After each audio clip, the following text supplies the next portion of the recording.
हरियाणा के छोटे से गांव दिधारा तौरू के पास में एक अलग ही नाम मशहूर था, चौटाला डॉन।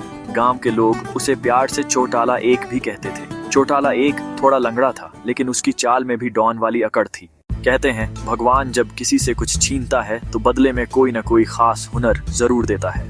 वैसा ही हुनर चौटाला डॉन के पास था, दिमाग और दिल दोनों का खेल समझने का। गांव के चौपाल पर जब जब कोई विवाद होता, पंचायत के बड़े बूढ़े थक जाते, लेकिन आखिरी फैसला हमेशा चौटाला डॉन का ही माना जाता। उसका एक ही उसूल था, गांव का झगड़ा गांव में ही सुलझे, पुलिस थाने का चक्कर कोई ना काटे। एक बार गांव में चोरी हो गई, सब परेशान, चौकीदार भी बेखबर।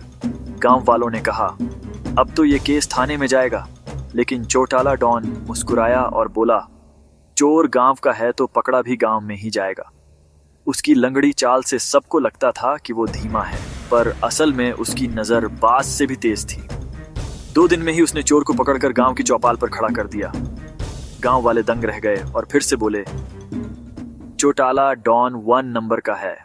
धीरे धीरे उसका नाम सिर्फ दिधारा ही नहीं, आसपास के गांवों तक गूंज गया। लोग कहते डॉन फिल्मों में बड़े बड़े होते हैं, पर असली डॉन तो हमारा चौटाला है, जो अपने गांव के लिए जीता है और गांव के लिए ही लड़ता है। इस तरह चौटाला एक भले ही लंगड़ा था, लेकिन उसकी इज्जत और उसका दबदबा सबके दिलों में सीधा खड़ा था। आज भी दिधारा के लोग जब चौपाल पर पुरानी बातें छेड़ते हैं तो कहते हैं चौटाला डॉन जैसा न कोई था न होगा।